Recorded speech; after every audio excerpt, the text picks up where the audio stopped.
We now want to return to Alan Pizzi, who is live in Rome. And Alan, so I guess this sets up a conclave in mid-March to choose a new pope, right? Yes, it does. The Pope said he was resigning. Benedict XVI is resigning on February the 28th. So that means they then have to hold the conclave. There are 120 cardinals under the age of 80 who are technically eligible to vote in the conclave. There may be a couple more than that. They're in a kind of a transition period. What happens is that the cardinals gather from around the world here in Rome, and then they meet in the Sistine Chapel every day until they've chosen a pope.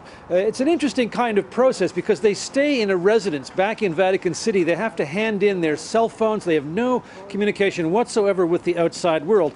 So they sit and they discuss this in the Sistine Chapel, made famous, of course, by Michelangelo's ceiling.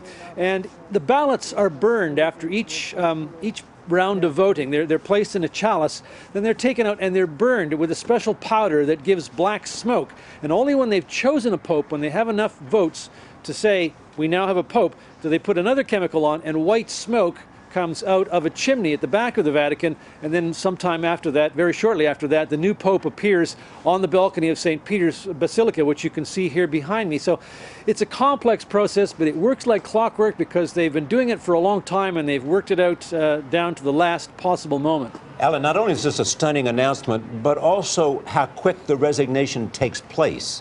What do you read into that?